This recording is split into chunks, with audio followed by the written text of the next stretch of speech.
welcome back, and thank you for joining us for Game 2 of the day, Cloud9 versus Team Liquid. If you want to see what it's like to catch moves like these, pick up your tickets at loesports.com/tickets, and you'll bask in the action alongside us and have to see me in person. I'm sorry about that part of it. Now let's turn towards the players starting today.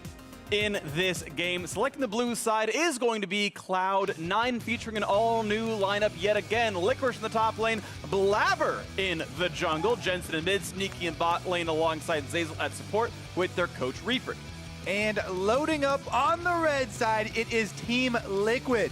Another first place hopeful here. In the top lane, it's Impact. In the jungle, X-Smithy, mid Cobelter, bottom double lift support Olay, and Coach Kane on stage. This is going to be a fun one. So with their postseason hopes hanging in the balance, Cloud9 bring in another new piece to the roster, another rookie. Blabber starts the day in the jungle. Oh my goodness. What a story it has been, this split for Cloud9.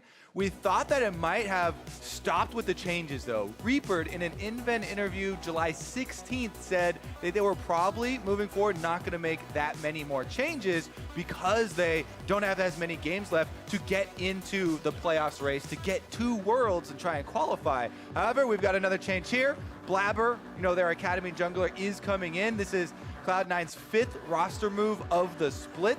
His main champions that he played in Academy, he's got 3 new games because they played a lot of Funnel, 2 Sejuani, and then 1 each Gragas, Trundle, Kindred. Not too much special there, but they did do a lot of the Funnel compositions there for him in Academy. Yeah. So maybe we'll see that come into effect here for the roster on the LCS stage. Yeah, he funneled Sneaky a lot. That was a lot of why C9A was winning. Now they're both games together. Exactly. Maybe we see that some more. Now, of course, Blabber will have to make his debut versus the reigning champions in Team Liquid, and of course, they've shown us they had a bit of an up and down week last time, trying a few new things. Yeah, last week they ended on a down for sure. Team Liquid, their laning phase was terrible versus FlyQuest. Impact was making mistakes. Olay made a bunch of mistakes in a row. Smithy even, which we don't usually see a lot of mechanical mistakes. Blast Cone errors, ultimate errors there with Kindred. And they were down almost 5,000 gold at 15 minutes versus FlyQuest, one of the teams in the middle of the pack. However, Impact also started talking a little bit afterwards about some of the practice that Team Liquid have been putting in. Last week, they also weren't quite ready for Smite mid laners that weren't funnels. They said they hadn't put too much practice into those compositions, and he specifically said something around the gank timers, which is more, I would think, around Talon with Smite mid or something like that, as they would roam a lot more. But Team Liquid, they have had some difficulties in adjusting, and it's shown up in their score. A lot of their losses have been some devastating losses, whereas still they, going especially in Rift Rivals, were looked at as North America's best team, for sure the strongest representative. They have not had the consistency though, and now even though Cloud9 are coming at 2-6, they are still a very tough opponents, as they've put Sneaky and Jensen back in. So as we go ourselves into champions, I always like to leak details from a pre-game chat in the lobby. Xmithy called Olay TSM Olay because he watched the countdown, so shout out that show, it's amazing. If you didn't see it, it was a segment about trades that could have been. TSM Olay being one of them, and he said, don't let me go. I just wanted to kind of share that with the world, but we are into new champions. Like with this one, first pick being Kindred. Most of these bans are very typical here. Yeah, this time around, we do have the Zoe as well as Talia in those last 2 spots for blue and red. So the Kindred's the one that got through. Premier jungler right now, because not only does Kindred scale very well with marks, once you get going, going to add tons of damage as well as range to the champion. But her early game is also powerful in looking and choosing skirmishes there. As long as you don't make mistakes like face checking into people, she has a huge advantage there. So we'll see if they're able to keep track of the marks as well as look for some of that early pressure. Always, though, you're going to be able to trade the other high-tier champions you mentioned in Champ Select of our last game. Morgana with the Black Shield, as well as the binding potential for picking champions off, has gone just through the roofs as far as prioritization here from teams, as well as Body Slam Flash. That's an old, tried and true initiation method. Absolutely. Going to get that one for Smithy, classic champion. It's been one of his absolutely long-term best champions. Xmithy definitely really great on the Gragas. I have seen some Gragas top as well. I think I've seen some Gragas support even, so this is still pretty flexible. Keep in mind that C9 themselves ran Morgana as a farming bot laner on Sneaky last week, so even the Morgana could be flexible. So we'll wait to see what Liquid have totally locked in for themselves. Meanwhile, C9 locking in some of the most aggressive and annoying champions you could possibly play. Fiddlesticks at support is pretty rough to deal with. Almost definitely going to be played there. Swain can be flexible between Jensen and Sneaky, though I do expect it to be on Jensen. You said it, Freak. That damn Fiddlesticks. Yeah. That guy is very annoying. Yeah. Primarily played as a support now for people. Huge harassment with the Dark Wind in lane. Still has the very annoying fear that you can just pull off, well, technically a terror with his Q, and you can use that to proc your Aftershock. Very good for the 2-on-2 trades, actually, in the bottom lane. Yeah. 'Cause often, you go up your Fear 1, then the other one's going to try and get off the damage, and you have to be kind of close to Fear 1 of them. Yep. They'll try and focus you with the other, but Aftershock gives you so many flat resistances. It's actually insane for those 2.5 seconds. Yep. You get about... actually, have you done the math on the gold value? I did like a really long time ago. But yeah. It's a lot of thousands. stats. It's a lot of stats. It's really, really valuable. I tend to not think of buffs in terms of gold value because it's just not worth it at a certain point. Either way, it's very good. Now, Jhin has been locked in for Doublelift into the bottom lane. This has been one of his, actually, I think, best champions for the last year or so, actually. Even though it's not like the typical Doublelift champion, hard carry, mechanical outplay 1v9 kind of guy. He has been exceptionally good on Jhin specifically. He has some kind of obvious affinity for this champion. I think it's going to be a very good look for him. Alongside Morgana, Ole should be pretty good at keeping him alive as well. So I do think it's a pretty good look for Teal. A lot of comfortable champions. Ole, one of his most well-known champions, is his Morg after all. Expect the same for Gragas, and honestly for me, Doublelift his Jhin as well. Yeah, and the combination of these two, right? Not only are these great champions for those two players, they feel very comfortable. The snare combinations that you get has a lot of kill pressure. And we've seen them duo kill lanes. Good lanes here in the North American LCS just by themselves, landing bindings under turret, things like that, resulting in kills for Team Liquid. So yeah, could be a very powerful bottom lane. I think that right now... You're looking at Mundo. Oh, no, it's gone. Sorry. Yeah, Mundo banned off. Right now, the other big thing to me about Jhin is how fast he gets with people building the Stormrazor, all this extra move speed that he's able to get, then builds into crit. So how quickly he can move around when he's able to proc the speed buff does make him a very mobile marksman, even though people look at his kit and say he doesn't have any jumps or dashes built into it. Yeah, he's swift. He just runs. He is real swift. Shout out The Fast, by the way, the best YouTube series of all time. If you're done watching this game and Doublelift as well, The Fast on YouTube.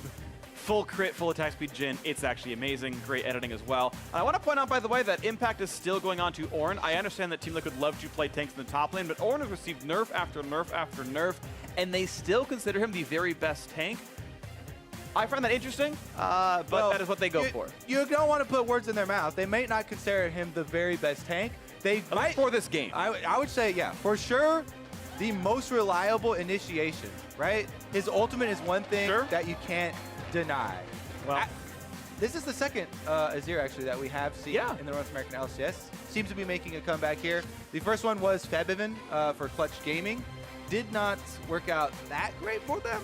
But again, back to your Ornn point, the ultimate, I mean, how much do they have to nerf the champion before you're like, I'm not willing to put up with this guy in exchange for this amazing team fight ultimate? Because typically it's been his ultimate, obviously very long range, huge area of effect for crowd control, in combination with a strong laning phase.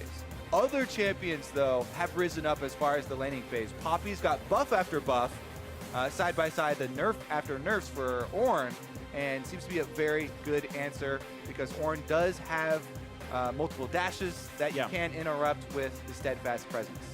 All right, so Champion Select is over, and it's, by the way, going to be double mage for Cloud9. We kind of skipped over that one, but Orianna and Swain going to be locked in as their two big farming roles down there. Sneaky going to be playing the ladder here. Of course, Jensen, well known for his Orianna.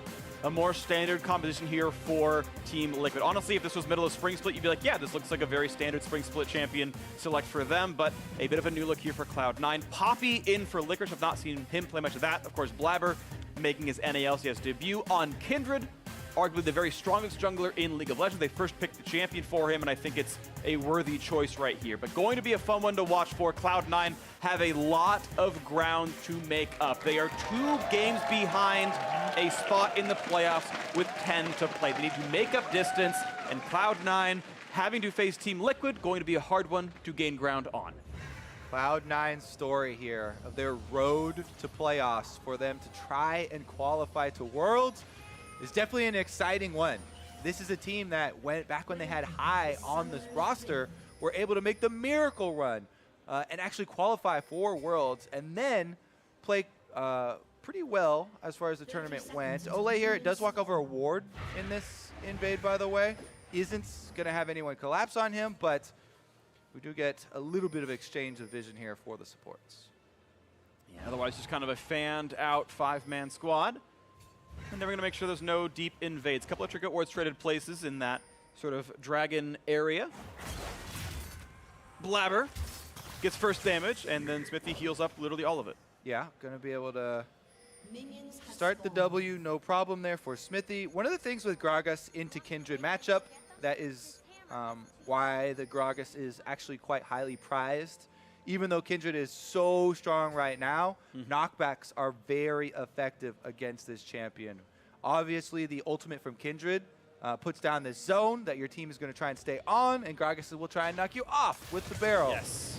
And a very well-played Gragas can make a Kindred look like a fool. However, that requires very good play and accurate skill shots from the Gragas. That's true. So while it is a counter, it requires good play to execute on that counter. The other part of the counter is also in the early game.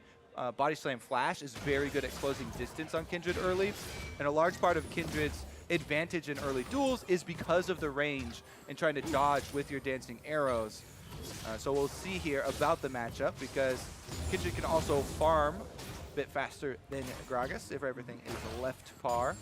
We just saw a nice trade from Jensen right there, walking up as well to put down his soldiers, and of course Orianna has much better auto attacks than Azir does. Blabber pretty convenient on that first stack right there, gets it on the top side, who's already heading up there on the Kindred, so 1 so far. Right now, Smithy actually going for a much slower path, actually. Went back to Krugs as the second camp, now onto Raptors, so going to be a very heavy farming route, not even looking for any aggression in the early game. Yeah, definitely true. You do not want to have a Kindred, especially with red buff, find you at a camp. Oh, and some of the roughest CSing right now, Zazel and Sneaky, only at 6 CS off the first 2 waves. Whew. Double Fin Ole, great job with that push. Of course, Double Mage hard to auto-attack minions under turret well, and even a good couple of bouncy grenade hits there. Hits the cannon. And almost perfect CS for Double. And with Sneaky back in the lineup, he's actually played a lot of the mages like you're talking about, the Morgana, and this is one of the things where he spent a long time for Cloud9 on the Academy roster. Yeah, 2 CS that wave.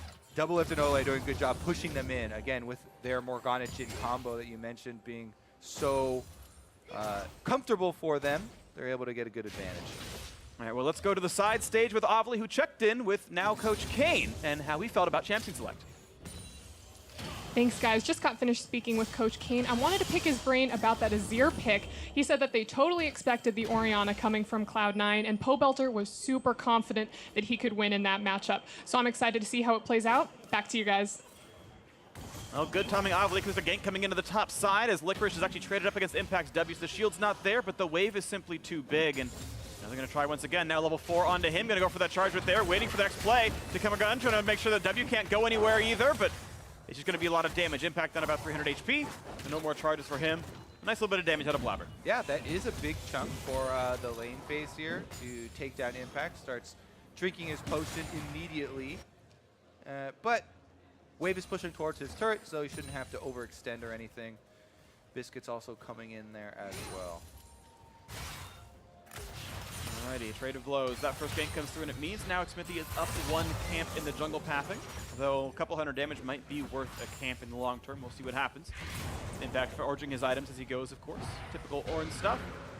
Dodging away from bindings nicely enough. The farm getting a bit better now on the bot side. It's no longer quite as stark as it was before, but still over 10 the difference. Good pushing by Team Liquid.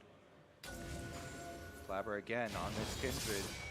Has a lot of early potential for invades here. He's getting some fairly shallow vision around the bottom side. This will allow Jensen in this Orianna Azir matchup to feel a bit more secure, hugging this bottom side of the map, knowing he's got his protection from there. Because again, a Gragas body slam flash, since there's no cleanse on Jensen, you have to wait a long time to be able to use your flash to get out of that one, and they can be very, very dangerous. Absolutely. Good reflexes by Ole that you saw him Black Shield before the back half of Sneaky Swing E could land.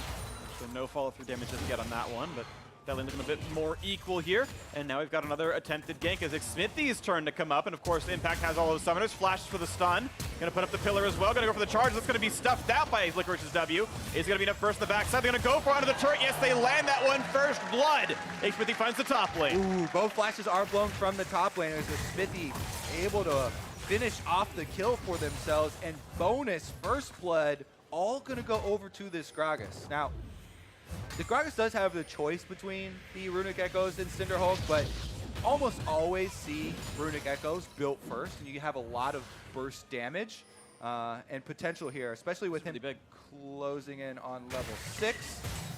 This could be a very, very dangerous gank here for the next couple of minutes from the Gragas with all that extra money. Another look at it is just the setup here, because Smithy, as you can see right now... Well, we got to fight in the top side, because Impact does not have flash. He chose to stay in lane, and Licorice gonna find the solo kill. I said it was big. He had no TP to get back in the lane. Chose to stay, and Licorice finds the outplay in the backside. Yeah, greed, again, is what most people will say right here. Impact too close to the Poppy. Bami Cinder has been completed for Licorice, and he's able to get it done just with the basic abilities there. Looks like his ultimate was used before the replay actually started, so maybe had a quick cast. Yeah, probably did. Actually very effective now that you can also get a little bit of damage in during the quick cast ultimate from Poppy, so maybe Impact not quite expecting that one, but good play from Licorice. This rookie of this split last split there for Cloud9 has done a lot of work for the team despite all of the changes they've been going through. Yeah, I gotta say, pretty impressed by Licorice overall as a player, coming in, as you mentioned, as a rookie at the beginning of the year. And overall, the only player in C9 to not have been benched at all this split, which I don't even mean as like a really jokey answer, but actually true. They've had complete faith in him as a performer, and he's been largely pretty good throughout this split as well. So I think deserving of all that starting time. Right now, up 24 CS against Impact with a trade of equal ganks is still an impressive mark for him. Yeah, still sitting at about equal gold here in this game. Blabber now taking his turn at a top lane. It seems like we've had tag team jungler ganks up here. This time it's in Cloud9's favor. 2v1 Impact under the turret. And they're going to go for this one, a big dive, but of course he cannot find the back half of the ulti as he's been stunned against the wall. Blabber holds the aggro, switches it back over to Licorice. Do they have the burst? So knocked into the air, and the stop block traded back and forth. The dive may still come true. I love that from Blabber. Gets the auto, puts the ult down. They're going to stay safe as they kite away, but now look at the bot lane. A nice root, though, stops the potential body slam. Cena able to walk away, and as a team, up 2-1. Again, as we kind of mentioned in Champion Select, the steadfast presence from Poppy can make sure that Ornn dash will be interrupted. It is a mini dash to be able to reactivate your ultimate, so stuns him against the wall and steadfast presence up means there's zero chance that there's any window for him to get off that second cast. Meanwhile, though, even though Smithy for Team Liquid does not get the kill or even any summoners blown on bottom side, they do get an Infernal Drake for themselves. Yeah, I do like what Blabber did, though, here. He stayed top lane after the gank, pushed in another wave. They could have probably gone full first turret there, but they really valued the reset for Licorice. But if they really wanted to stay, I think they could have gone actual for turret damage. It's down to about 10% up there. It's down to literally one hit here, if I look at it. 47 HP on the top turret. This is a replay that we're going to go over. Again, the stun into the wall, but also steadfast presence. Either one of those is going to stop the ultimate second activation from Impact, so that's why it's so easy there for Cloud9. On the outside, like you talked about, Blabber using his ultimate there just to make sure nobody was going to die. Licorice still was going to be able to get out, but again, interesting play there not to rush the first turret. Bonus gold, Sneaky under turret though. Looking for the damage. Smithy coming by as well. Zazel takes a couple of shots. This is a really low health bar. Smithy does have the ulti explosive cast versus Zazel's flash, puts him into the wall. Swain shows up for this one. A blue spike secures it now, and Sneaky's on the chase, but can he survive this 1v2? Ole can throw a bind before too terribly long. Ulti bursts out. Sneaky pushed away from his turret. And there you're going to knock down that first turret. There you go. So Okay. gold to him, 200 the rest of the team. Plus 800 there, but a lot of time now at this bottom turret could be a trade. Yeah, so in the end, what you're saying, right, the turret killed off more minions on the top side, and they got the reset for a Licorice. In the end, they still get first turret bonus, so it all works out. But bottom! There's the pull. Black Shield was late. A lot of burst damage. They will knock down Xmithy and Ole. Late on the mechanics there, but flashes back in. This could be absolutely huge. He's going to find one stun. He's going to find both. They'll get the trade. Kills the shot. No, a stopwatch. Buys a little bit more time, but he's going to be knocked into the air, and somehow Tormented Soil grabs it away. Ole with the double kill. Yeah, Impact said, I teleported down here. I'm definitely going to have some use. So he uses his ultimate as well. Meanwhile, Cloud9, though, in the mid lane, zoning Pobelter off the turret. Licorice throws in the shield, has his own from Jensen as well, and it's going to be this turret down to half HP. Both are not allowed to get farm. There is some risk here. Of course, Licorice has Flash, he has Zolt. They have a lot of crowd control available. Poppy lands a point-blank R. Shockwave is a guarantee. So that hard CC chain is very scary, and he will respect that. Let's take a look at this replay one more time, though.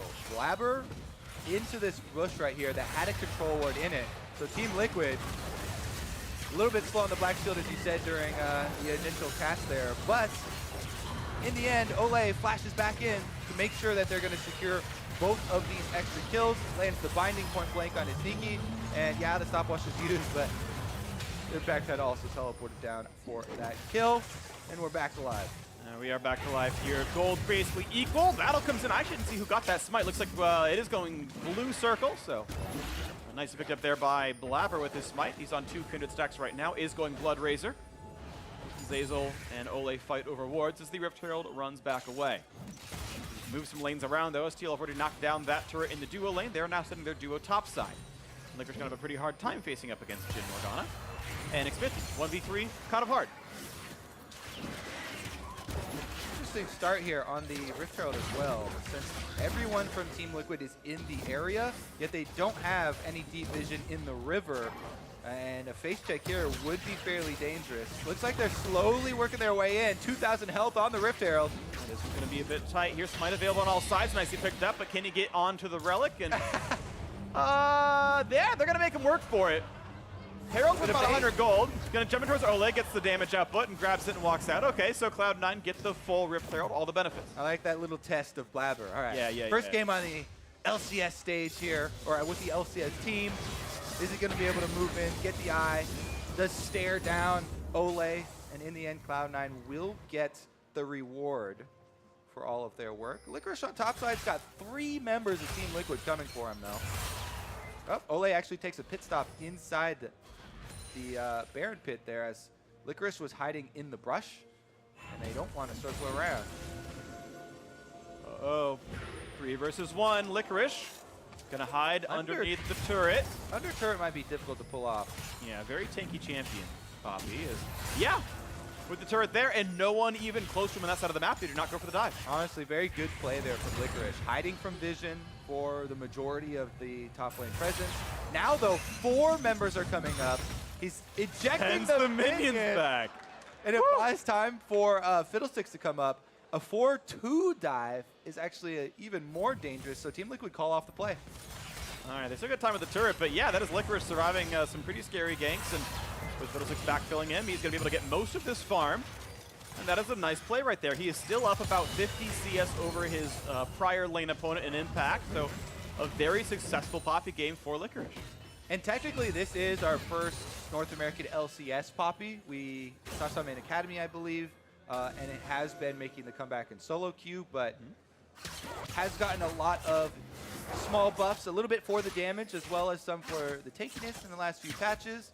And it's a champion that, once she comes back, really does change how the team fights are played, right? Yeah. Has that nice interrupt with the steadfast presence for dashing champions, but also the ult we just saw used on minions completely changes champion numbers here once you get to the team fight phase. All right, and so Blabber pushed a little bit away from the Azir, but that's going to be a charge. If it doesn't die, yep, that'll knock down the turret. So 2-1 the turret score. Cloud9 sitting on a 700 gold lead in this game. Mid lane temporarily under their control. Xmithy waiting on the right-hand side. Actually, most of Liquid here. Xmithy going to find a slow barrel. Nope. Yeah, not quite. They're going to walk around it. But they're all posturing around this Infernal Drake. It's going to be the next team fight here, close to 15 minutes in. Vision going back and forth, back and forth. Team Liquid owning a fair bit of it. Cloud9 sitting in fog. Oh, man. So many summoners are available for this fight, too. This is going to be an exciting one. Looks like they want to take it. Look at the positioning here. Double lift up above on the high ground, looking for the snipes with Jin. Smithy, though, 2v1. Body comes back, has the Q behind him. Not easy to chase a Gragas, to be honest. But now they're going to move in on this bottom river. The initiation for Team Liquid is split. They've got Impact on the top side, Smithy on the bottom side, but the Infernal's getting burned down. There's the pull, 800 health. It's going to be a pretty easy smite picked up by Blabber. And now, can they get away or will there be a fight? They get some CC, a very early ult in for Kinder. Will keep Blabber alive for a bit, but Azir can shove them right back out, pulls them in instead. And Blabber's going to get shot down. A shockwave, builds a bit of space, but health bars are quite high. Zazel flashing in, can't get a lot, but he tries, and they will trade one back. And now Ole's got to be careful. Going to get a couple of stuns, but will be traded 2 for 2 so far. And in the 3v3 team fight, what's it going to look like? Licorice still looking to walk, looking to walk forward, has the ulti, has flash, could go for a big play. W's on, gets a slow from Swain, push them into the wall. This will be a kill. The pullback is in, and they will knock down Impact. Cloud9 get the trade and win the fight +1 kill. Now they can also push out the minions, and bottom side is the last outer turret here for Cloud9. They might be able to get some gold for themselves in addition to the Dragon going over. And now once again, we're split. One Infernal apiece for both these teams. Still a little bit of map presence. Let's take another look at how it started out though. Blabber finishes off the Infernal Drake. Impact gets the slow and immediately ult here from Kindred from Blabber because he knows he's about to get changed CC. So it's a good job using his ult early. It does delay, but even in that case, there's another displacement here as Pobelter sweeps him off the ultimate to get the kill. Still though, that's all the damage that Pobelter was able to get off because Zazel commits fully. They get the fear. In the end, the chase is good for Cloud9. Double lift flashes early, but it's all about the speed up from Orianna. Then Licorice goes for the just flash charge. You can also start your charge and flash afterwards to change the direction. Looks a little bit cooler, but he's able to get into position and there's no answer from Impact there, so it still gets him into the wall. Really nice stuff that they all kind of threw in the CC. And you mentioned in Champ Select the amount of stats you get from a Aftershock Fear from Fiddlesticks. He just crow-stormed as a support into the opposing team and said, it's okay, I pressed Q, tanky enough, got a lot of damage output there, really nice stuff. Interesting little jungle proximity stat that we have here in the drop-down, which, by the way, means time that the jungler has spent in this game within 2,000 range of their top laner. It is almost double what Cloud9 had when Scarin was in the game. Obviously, Blabber, went up there a bunch because there was so much focus here between those two tanks. Bottom side, though. And here's the next try. Zazel caught out right in front. Not all that. Turbo pops the stopwatch, buys some time, and Blabber going to take one for Mr. President. Now going to look for the next one here. Secret Service Kindred. To be fair, Champion the Hall built around controlling life and death. It's very fitting. She Spoiler. Says, today, not your time. What do you mean spoiler? It's literally the lore when they announced the champion. No, new skin line coming out. Secret Agent. Oh, yeah. Ooh, my bad. That's sorry. Already exists. Just like the TSM skins from last week. That's, never mind. We're going to move on. The script's been written. I know. It's crazy. No, I'm kidding. Either way, a small gold lead here for Cloud9. A smite battle goes to Xmithy. Nicely done. 3v1 here, though. Licorice, they all run away afterwards, too, right? Licorice, the presence that he has in this game is definitely really being felt, right? Yeah. 70 CS almost over Impact here in the tank battles. 2 levels over Impact. And look at the health he has with his extra shields as well. Orianna's shield comes in. His own passive shield comes in. The front line for Cloud9 is incredibly durable. So if they get the 5-on-5 with Licorice in front, should be fairly easy for them to execute. Blabber on the Kindred right now still only has 2 stacks, so they would want to get 2 stacks as quickly as possible for him to at least get to the 4 stacks so you get your big 75 range increase. But aside from that, they're still going to have plenty of damage. I want to point out a very interesting build out of Xmithy, by the way. He has actually gone Syndroke, but he's gone into then the Arm Guard afterwards. So pretty heavy armor and a little bit of AP. It's a very gold-efficient item, but definitely not a build path I have seen before on Gragas. Maybe happens somewhere else, but Cinderhulk into that build path. Now, Gragas has very good AP ratios. It's part of why we often see Runic Echoes in the champion. But that's the look for him. Merc Tread's in there as well, which makes sense based on, Fiddlesticks and Swain being in there. Yeah. He definitely does have to worry about some of the physical damage, but again, it's not like Cloud9 are overly indexing towards physical damage in their composition. They've got plenty of magic damage, so he's got a little bit of spread. Yeah. and he's got the extra health crystal, so maybe he won't even complete the Zonias. Doesn't look like it. Zonias itself is not actually gold efficient, but the arm guard really is. So yeah, I think more players should be willing to sit on arm guard. Anything that has an active as game-changing as a Zonias not gold should efficient. not have enough stats in it to pay for itself, in my opinion. I agree with you. Honestly, though, look at the vision on the map right now, because Cloud9 are the ones with all of the forward-facing wards here. And Team Liquid right now, you can see Ole trying to clear out some of those wards, but Team Liquid has no vision past the rivers. They're playing kind of defensively right now, waiting to see Cloud9's moves show before they could try and react to it. Right now, Cloud9 setting up on this top side. We've seen Baron's been alive for 40 seconds right now. And the next Drake spawns in 40. Sneaky a little bit alone up here. Could be assaulted by Smithy and everyone else. Is going to be close to spotted on that. We see some back pings in that brush. There is some level of knowledge here by C9. Still, they've kept their base to only one turret falling. They've kept the gold difference to 1,700 in their lead. Licorice gonna have a fairly hard time knocking this turret against Impact. Sunfire Kip's gonna pull aggro every time he tries. He's got now 3-level lead over Impact. This is a huge discrepancy. Just look at the items in inventory. He's got a full extra item over the Ornn, who can build items out on the field. Yeah. He doesn't have the cash to pay for them. Right now, though, Blabber's going to come up to try and 2v1. Maybe they just force down turret and get the last outer for themselves. Mountain Drake will help them do extra damage to turrets. If they overload bottom side, then that means they need to tell Sneaky on top side to play more safe. So good communication on display there for Cloud9. That's been one of the things that they've talked about in a lot of their roster changes, highlighting players who have been very vocal in game and can keep that clear focus. So it's going to require for Cloud9, a team that has had a very hard time holding on to their leads. And sadly for Blabber, I believe... Yeah, Impact got it. Yeah, he smited early and Impact took that with a Q. I just like blanked. Was like, how would you use it with smite? But either way, the case is that Impact got that steal away, so I believe he's still on just a couple of stacks here. Still on the 2 from what I can read. But we'll be getting a blue buff. Handed over cleanly to Jensen. And of course got that Drake stack not all that long ago. I think this is pretty good play from Cloud9 as far as using their strong side around this Poppy, going for the invade, going for the turret, and having Sneaky on the Swain. Just play respectfully, back off from the waves. They do trade the objective there. So Team Liquid also got a tower down. They took down the outer, got some more global growth for themselves. And as you can see in the river, they just littered this barren area with all kinds of wards, making sure that there's no chance of a Cloud9 now that they have a Mountain Drake rushing that thing down without some notice first. Yeah, nothing too sneaky for Cloud9 right now, but they'll try eventually. I mean, more so than they've had earlier on. I was going to make that joke earlier, and I decided not to. I'm glad you followed me up, though, Kobe. Thank you. Either way, once again, just playing for vision back and forth. It's been definitely a low-impact game. God, that was not intentional. Really, it wasn't, and I'm sorry. But it has been a much slower game. It's been, boo, I agree. It's been a much slower game for the last 10 minutes or so. It has calmed down by quite a bit.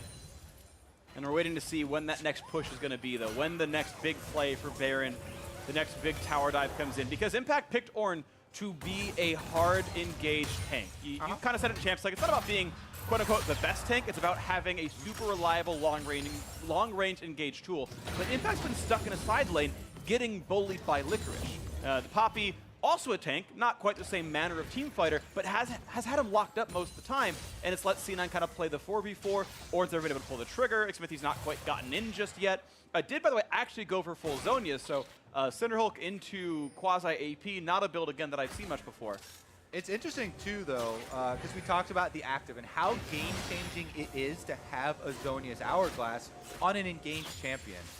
It could allow Smithy to go for a lot more aggressive plays on the Gragas, get himself way in there with the Body Slam Flash ultimate combination, and then buy some time for his team. Ideally for Team Liquid, they're looking for a full combo on Blabber before he can get his ult off. Snare here onto Jensen, though. A lot of CC. They're going to find some more. Jensen flash the wave. It gets found out! Oh, he's dead! That is the damage up, but that was the pick. A huge bind from Ole set it up, and Jensen's gone without summoner spells. TL go right towards Baron. Oh, man. People have been saying a lot about Ole over the splits here, but when he's on Morgana, he always seems to find some very big bindings. Right now, he's looking for more. Does get Sneaky there. Dubstep sneaky, bind into, ult pops to Zonya's Hourglass, and here's the pushback to get rid of exactly the tank, and this could be a very good re-engage. It's with the low in health, but Zeyzal's already gone, and this could be a great re-engage for Liquid. The pushback, they're gonna slaughter everybody. A double kill for Pobelter, looking at two more to complete the ace. It's Blabber trying to run away as a double kill came through, actually. Huge plays out of Licorice, but that will finally be Kindred falling. So Licorice on the run against 3 from Team Liquid. The chase in, the jump through with the minion. He'll keep himself alive, but a much better fight out of TL. What? Licorice actually sticking around here. He looks like he wants to flank because they do have Jensen coming from base. Is he going to go for this? Pobelter's a little bit low on mana, but it's still a 2v3. They're going to maybe try for it. Jumps to the side. Licorice going to go in for a little bit here. Big chunk of damage! The Sheen shows up nicely, and he's going to try to block some of these moves now. Oh, gets away from the bind as well. Slick plays there. Shockwave's going to land. And just like we saw in the last game, the re-engage after the fact, and Licorice is a superhero. People were telling me, not a lot of people, but some people telling me that Licorice didn't deserve Rookie of the Split last split. Those people are crazy. Yeah. This man is a monster, and he's a monster on Poppy this game. 5-1-4. Another big play there. 6th round on the map. Regenerates. Able to start up the Baron right now. Team Liquid trying to stop him. And Zeyzal going to try to zone out some of these players here. The smite is available for Xmithy. He's waiting over the wings, and he's been such a good smiter before. Now, Licorice has ulti. If he lands it without Black Shield on, he can eject Xmithy, push them over the wall. Black Shield's on, but he can't get in. Make sure he cannot steal, and the Baron goes over to Cloud9. Yeah, binding's on point for Ole, but the Black Shields have been a little bit late, and they aren't able to get the Black Shield on Smithy in time. Another good move by Licorice. He stuns Smithy, doesn't let him get into the Baron pit. Here's a look at how it all started, though. Sneaky was able to survive the initial Morgana binding and follow up there because he had the Hourglass, and then he's able to use his ultimate. Pobelter gets a big sweep. Critically, though, Blabber didn't die. In the sweep, he's still able to just barely get off his ultimate. That allowed them to get the counter kill onto Doublelift, and that meant everything. If Doublelift was still alive here, it would have been a completely different story. Licorice just runs right in. They get the smash down there onto Pobelter, who's the only damage threat. You know, Impact and Ole weren't able to do anything to try and stop either of those members of Cloud9. And in the end, that gave over the Baron. It was absolutely huge that Licorice got a kill and picked up red buff during that fight as well. Because once he got out of engagement range, he healed up about 50, 100 health per second, and was able to re-engage. When he was at 5% leaving the fight, he was at 50% to dive back in. He was the one who charged Doublelift against the wall. Yeah. And was able to get that kill in the first place. Here we go, though. He's on the front lines. Very, very tanky. Yeah, and he took 69 total damage. Emer, you. Oh no, I read numbers. It's just, it's the sex number, guys. It's funny. We all know it. 2,000 health on the Mountain Drake, easily picked up there, and buff stacking up. C9, they already have one of the Barons. Certainly going to be better at killing it next time around as well.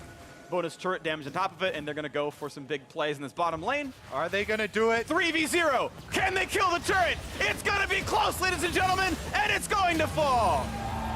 Team Liquid, though, they're going to counterattack. And they've found the knock for the mid laner. Jen's going to kite back. A quick stop there from Lamb's Respite. And in comes Sneaky looking for the big play. Knocked against the wall, and they just shut down Xmithy right away. Azir's turret going to fall as well, losing more of his territory. And the push continues. Sneaky's not going to have his ultimate for this one, but it doesn't matter. Zoning ultimate here from Licorice. He actually does use it. I think he could have just held onto it and canceled it there. It doesn't really matter, though. Cloud9 still get the turret and the inhibitor after. Inhibitor falls, really nice play right there. 5v4 on the map, and TL could only watch as their base starts to be sundered. Cloud9 can look for the reset. Individual gold, yeah, looking at about 7,000 on overall inventories. Probably worth buying right here.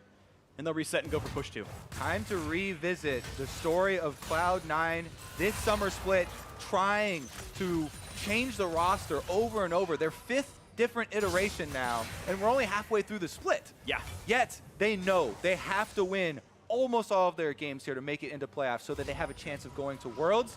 And they're doing it right now against Team Liquid, one of the #1 teams in the league. Yeah. And making it look good. They know the pressure is on, and they're making a clutch performance here for themselves so far. A lot off the back of Licorice, but also Blabber. This guy off the Academy roster, one of the last changes that they have made. Pretty good Kindred performances for himself. He's being very safe with the Kindred ultimate, using it early a lot of the time because there is so much CC on Team Liquid. You know, I'd say usually better to use it early than getting 100%ed to 0 or something and not using it at all. Then you get a bunch of question mark pings all over you. That's true. I speak As from someone who personal, plays Kindred, personal oh yeah, experience. no. Well aware of the question mark things. And it happens sometimes. Either way, Jensen almost rooted up. He's going to be safe enough, though. Only one death on him. It was a single pick, and even then that turned around to eventually be C9 favored. 5,000 gold lead sieging the top lane. No Baron buff, though. TL do have decent wave clear for this one. But are they afraid of the dive? Licorice, you can see a very, very menacing Yordle on the side. Look at the knock up there. It's going to be a Zhonya's Hourglass pop for Jensen. And there's the ejection. They're going to find that kill into Ole. He was left alone on the front side. Didn't see what happened, but was stuck alone there. Another pick off in time for more turrets to fall as C9 5v4 look at top lane inhibitor turret.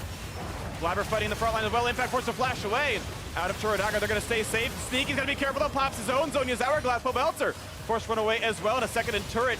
And second inhibitor will fall as Jensen finds himself the QW, knocks down that kill. And another pickoff is there. Licorice is dominating indeed.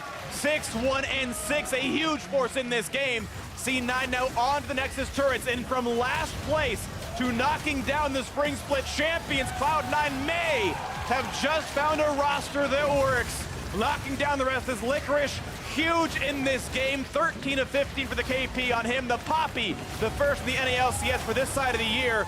Knocking down the kills, knocking down the Nexus. Pad the KDAs, make sure it looks nice. Now he's godlike, and I believe it. What a game for Cloud9.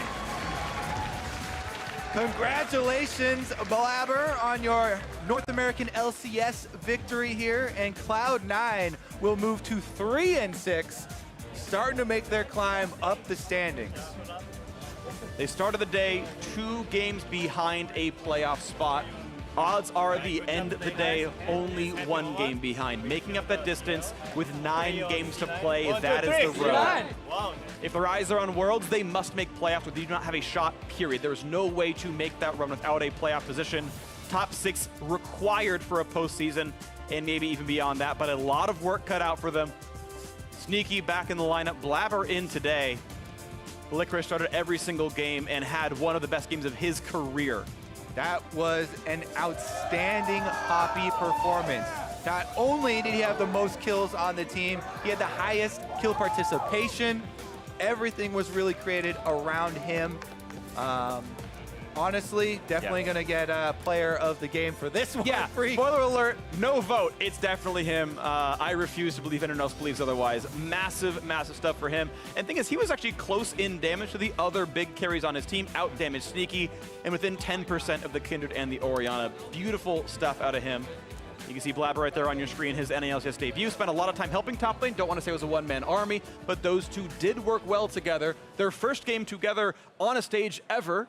As Blabber was playing in Academy only and Licorice played in LCS only, and that was very good. They had a lot of control over that lane. They really pushed Impact down. It was great stuff. Yeah, something else that you mentioned during the cast was Cloud9 had not, this split, used a lot of their gold leads in the game to actually end out the game, and that is something that we have also seen change for them since they got Sneaky back in the roster, Jensen back in the roster. Yeah. They have been doing better in the mid to late game transitions. They have indeed, and that is the big thing that needed to fix, and it's been trending up at least a little bit. Since Sneaky coming back in, they are 2-1 overall. Weirdly enough, Sneaky is lost on Marksman and won on Mages, if I'm remembering properly, because I think they won the Morgana game. Either way, very interesting stuff there. We will soon have an interview with Blabber, which will be exciting to watch for when that gets ready. And of course, I think we kind of all want to hear from him as he's a new face in the roster. Yeah, I mean, honestly, it's super fun to watch their struggles, and it feels like they have a lot of potential here with the new squad. They have a lot of potential. We'll see if they can live up to it. So Cloud9 able to pick up the win, and Ovly is standing by with victorious rookie jungler. Yeah. Thanks, guys. Blabber, congratulations on your LCS debut victory and against, honestly, one of the most experienced junglers in the NALCS. What has this entire experience been like for you? I mean, this experience is really cool, and I'm really excited to play LCS. I didn't actually expect to play LCS halfway through the Academy split, but it feels really good, really good. Now, before I ask you about making your appearance on the stage here today, I want to ask you about playing with Licorice today, because both of you guys in the top lane seem to be doing a lot of work. Yeah, I mean, C9 as a team, usually we play around topside, I guess.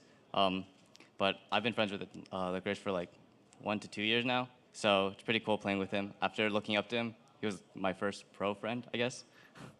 Now, we were wondering when we were going to see you take to the stage, and one of the reasons that we heard you weren't here yet or weren't ready yet was that there was a little bit of a lack in maturity. So what changed to allow you to play on the stage here today? I don't know if it was maturity, more like I was just inting.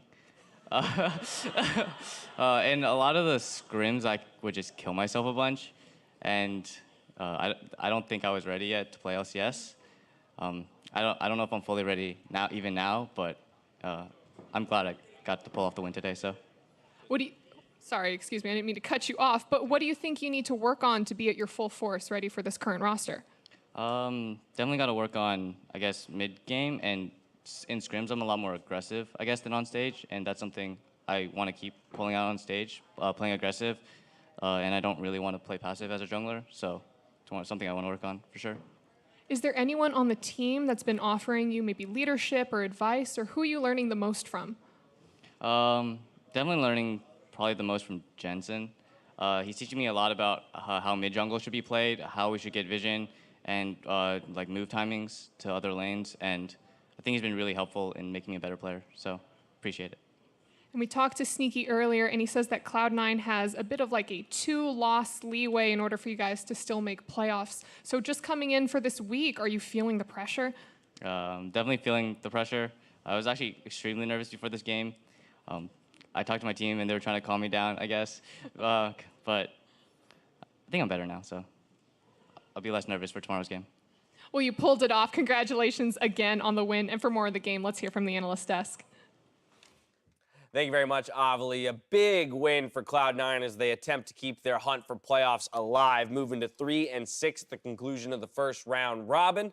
But taking a look at how they unseated one of the top teams here in Team Liquid, along with adding Blabber into the lineup, I want to dive into champion select here. The Kindred goes over to Blabber, the Poppy of all things up into the top lane, and Sneaky playing mages. I think that C9's draft looked pretty good, but I have to put a big missing ping on Liquid's draft. Few question marks, because their team comp is very AP heavy, like very, very AP heavy, and your only source of physical damage is Jhin.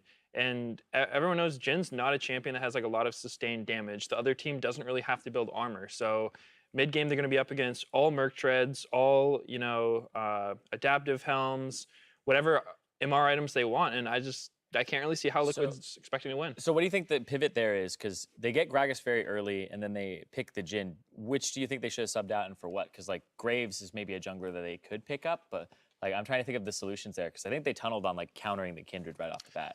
Right, so I understand the Gragas and the Kindred. That's definitely a matchup that makes sense because you can knock her out of the ult. And so I think after their first three, that's okay. You've got a lot of CC. You've got some pretty versatile picks.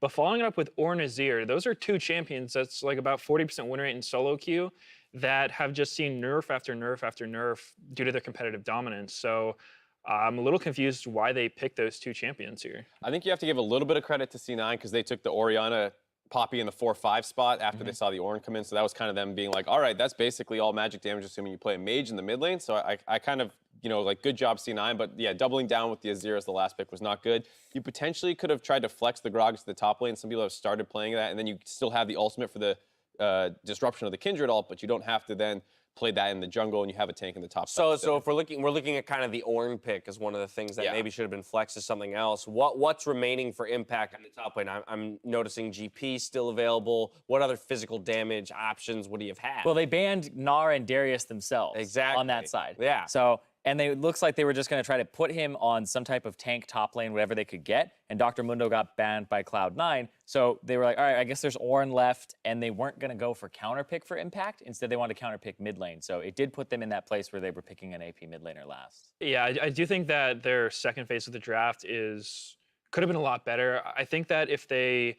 left Gnar Darius open, because those are very good counter picks into tanks and gives you some physical damage, they could have taken away Orianna from Jensen. That's like basically a signature champion. It's a very good blind pick mid as well. Then you get the counter pick for top lane, put impact on something he can do well. But I guess that's just not how Liquid wants to play. They do seem more comfortable with impact on tanks. Right, the so- chips fell differently, so now let's dive into some of the gameplay because we saw very quickly that the map was split. Team Liquid focusing bot while C9 heads to the top lane. Right, and this is a really clean dive by Blabber and Licorice. This is what you want to see. It's a hard one to pull off against the tank, but they do a good job juggling the turret aggro. Once Licorice feels like he's in a little bit of trouble after getting stunned up here, you see the double stopwatch come through. Blabber has 6, so he knows with impact kind of running away, he'll be able to drop that ultimate. Yeah, and I really like the covering of options there with the steadfast presence because it made it so Ornn can't hit the ultimate with his R, and then he can't E the turret to get a knockup. So he had to hold everything, and he got stunned against the wall anyway. So Poppy's a really good champion into the Ornn, so good preparation there as well from C9. Yeah, down to the south side of the map, though. Yeah, TL doing a good job, not quite answering at the exact same time, but trying to do it nonetheless. And what was really important about this was Impact got the first gank, he got the kill, then gets solo killed, then gets dove, and in return, TL try and make plays on the map side. When you look at what happened as a result, the CSDs were completely in the favor of Cloud9. Licorice was 72 CS up, and you're talking about this team comp maybe not having enough damage to punch through the enemy's front line. Well, the enemy's front line is way stronger than yours now, and it's a nightmare to try and team fight. Oh, yeah. Even when Azir had his Void Staff, there was that one fight near blue where he was just stabbing It's Poppy. comical, and, really. and he wasn't doing any damage. And when you already have your Void, you don't really have many more spikes to look forward to. Like maybe my death cap in 20 minutes, Right. but it seemed pretty hard for them. I think it's interesting. We just saw the lower third fly up for Doublelift having a CS advantage, but to your point, Meteos, it's like, great, that is your one, physical damage source, but it's not consistent enough in these fights to really make that CS differential or lead for Doublelift matter. Zyrene, any final points on this before we move on to Blabber? It was once again just the itemization, Abyssal Mask, very easy buy for him, so he didn't really care as much about the Void Staff. And it was so hard to kill him. That fight where he runs away just barely with some HP, comes back in, turns around a lot of the game and puts them back in the driver's seat. It was huge. Set him up for the Baron. From there, they easy close it out. I want to talk about Blabber in his first game here on the LCS stage. Playing Kindred, that's definitely a pick that's going to put a spotlight on you, right? Because we've seen Kindred's look amazing and oh so terrible. How do we feel he did this time around? I think Kindred's definitely a feast or famine champion, but I really like the way Blabber played. It seemed like he got a lot of advantages for his team just through clever pathing, and I thought he played the top dive really well. That's a situation where it's kind of hard because if the dude has stopwatch and you ulti under their turret, it can go really bad for you. So he played that well. He got the Herald for his team. He got a lot of dragons, and it seemed like he was just pressuring quite hard. And one thing to note is that Kindred's really hard if you don't have some sort of tank on the bottom side of the map, like a tank support. Because when you're going for vision control, it's generally not with your top laner. So you've got like Ori, Swain, Fiddle, who's going to walk in first? It's pretty hard. So I think Blabber was in a kind of a hard spot to play Kindred, but he did really well. Zyrene, top of the day, we talked about, him coming in for Svenskeren, and we kind of hypothesized maybe some of the reasons why that was, and Svenskeren underperforming. How do you feel in contrast to Sven's, in particular, he played in this game? Obviously, they got the W. Yeah, I think he actually played particularly well. It's what Cloud9 needed, right? They didn't struggle at getting early advantages. They struggled at closing out the games and not having people kind of throw the advantage away.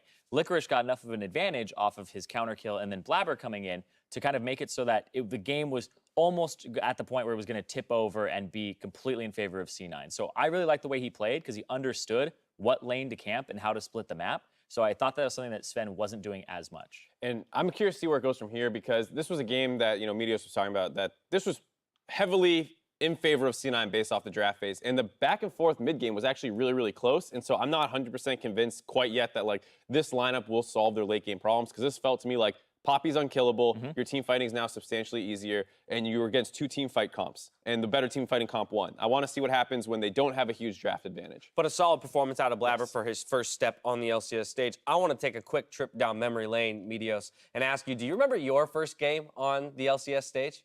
My first game, was that the one where I got both my buffs stolen by Blitz? You were playing Nasus. Okay. It was against Dignitas. We have the stats flying up on the screen there. You The were KDA superstar. You went 1-0-7, which makes your 8 KDA right there. I don't know if that jogs your memory at all. I'm struggling to remember if it was one where you lost both buffs. But yeah, it was against a Blitzcrank, and he hooked my blue over the wall, and then I went to red. He hooked my red, and I was like, okay, I'm just gonna go push with my bot lane, and we got a turret. All right, but so what was that like? I mean, to put some context to the viewer for what Blabber just experienced, right? The kind of the difference, from playing at an amateur level to now, hey, I'm in front of a crowd, and hey, the win-loss column here matters when it comes to playoffs. And for Cloud9 in this situation, playoffs and Worlds implications. Obviously, your guys' first LCS split went really damn well. Cloud9 struggling a little bit more this time around. Oh, for sure. I can definitely understand the pressure that Blabber's feeling. He's up in front of a big crowd on a team that's, near the bottom of the standings, and they've gone through a lot of roster changes, LCS debut, but I think he played great. And I will say that for my own debut, we weren't actually in front of an audience. Yeah, you had the other true, you side were of back- the you were wall. back behind the Yeah, we got some tarps around us. It was different back then. the old school But I days. definitely think it helps to have a supportive team, like Blabber said.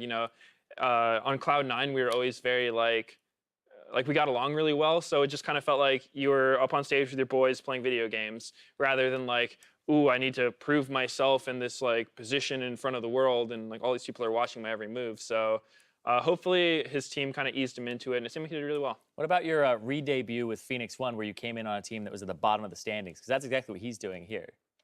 I mean, then you were a veteran, right? So you Yeah. probably had some ideas of like what you thought the But- issues well, were and how to change. I think Phoenix That was the game where we were against Cloud9. Yeah, and Phoenix One wasn't in the bottom of the standings quite yet. They were actually doing decent that split. And Meteos came in and destroyed Sneaky as the Dark Meteos like timeline where you betrayed your brother or Yes, whatever. Sneaky had to hand me the I got to W, jump so. in here. We can reminisce more off camera on the good old days, but we're going to take a quick break. When we return, TSM squares off against Optic Gaming. Don't go anywhere.